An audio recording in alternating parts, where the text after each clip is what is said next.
Shwmae, yn y fideo hwn, dwi'n eisiau I arddangos problem sydd yn codi pan dwi'n yn defnyddio y digwyddiad neu event pan dwi'n yn codio yn yr iaith Javascript. Yn y ffeil yma sydd yn galw index.php, mae'n ffeil PHP sydd yn eithriadol yn syml. Yn y peniad, enghraifft yn y tagiau head ac hefyd meta yn yr tag head, dwi'n yn cyferio tudalen HTML yma i'r llyfrgelloedd sydd yr tudalen yn defnyddio, sef yr llyfrgelloedd ar gyfer jQuery ac hefyd Bootstrap. Ac wedyn, yn y prif rhanbarth o'r ffeil, dwi'n yn galw ar yr lladmerydd neu cyfieithydd PHP. Ac peth sydd mae hynny yn gwneud yw yn unig I arddangos yr cod HTML ar y sgrin neu ar y tudalen, sef y cod hwn yma sydd yn unig yn arddangos tabl. A dyma'r tabl syml sydd yn cynnwys yn unig dau maes, rhif 1 ac hefyd rhif 2, ac hefyd y canlyniad oddi wrth y goruchwyddiaeth rhwng y dau rhif. Ac mae'r goruchwyddiaeth yn digon syml, sef I ychwanegu y dau rhif gyda'i gilydd, ond y problem yw, does dim y goruchwyddiaeth yn gweithredu hyd at dwi'n yn mewnbynnu y rhif ychwanegol. Enghraifft, pan ydw i'n mewnbynnu y rhif 2 yn yr blwch ar gyfer y rhif 2, mae'r canlyniad 2, ond does dim y canlyniad cywir 4 yn dangos hyd at dwi'n yn mewnbynnu rhif arall ar ôl y rhif 2, fel enghraifft 3. Nawr, mae'r tudalen hwn yn ychwanegu y rhif 1 sef 2 gyda'r gyntaf rhif yn y blwch ar gyfer rhif 2 gyda'r canlyniad 4.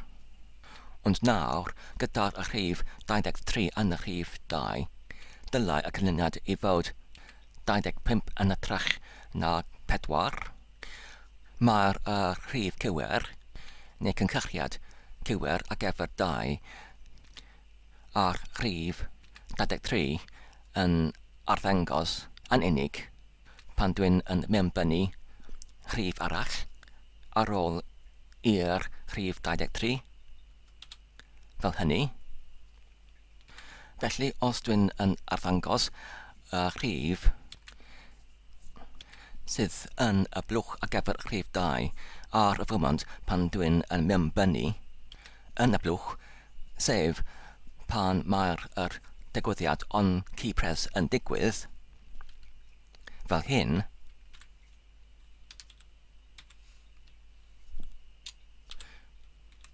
dwi'n nawr yn defnyddio y fformat I galw neu I cyferio at yr gwrthrych drwy'r mynegiad yn y jQuery, sef mae'n angen I dechrau gyda'r symbol $, ac wedyn yn y crynfachau crwn, mae angen yn gyntaf I defnyddio dyfnod dwbl ac wedyn yr symbol stwnch ac wedyn yr enw o'r gwrthrych sef tx rhif 2 ac wedyn fy'n angen I galw ar yr modd fal ac wedyn y crynfachau crwn fel hynny ac wedyn I ychwanegu yr cynhyrchiad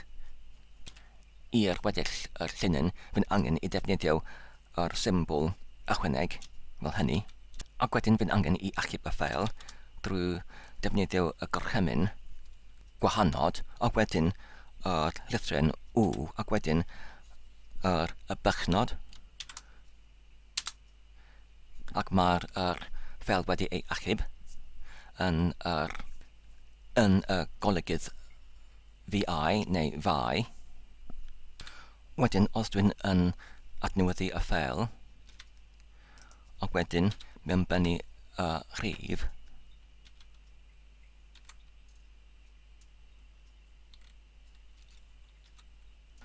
Fel ydych chi'n gweld, mae'r gochiriad yn yr dyfyniad o'r mewnbyniad, achos pan mae'r digwyddiad onkeypress yn digwydd, mae hynny yn unig yn derbyn y gwerth yn y blwch cyn y digwyddiad yn hytrach nac yn ystod y digwyddiad. Felly, i datrys y problem hwn, yn hytrach na defnyddio y digwyddiad onkeypress yn y Javascript, mae'n angen i defnyddio y digwyddiad onkeyup pan mae'r bysell i mewnbynnu y gwerth i mewn i'r blwch wedi ei codi, ac pan mae'r gwerth wedi ei mewnbynwyd i mewn i'r ffwythiant.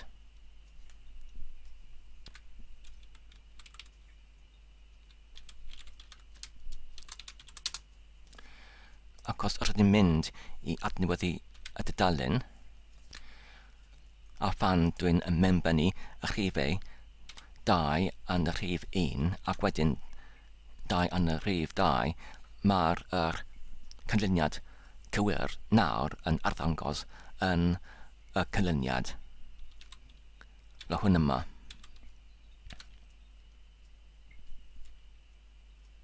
Diolch yn fawr am eich gwylio am y fideo hwn. Tan y tro nesaf, hwyl.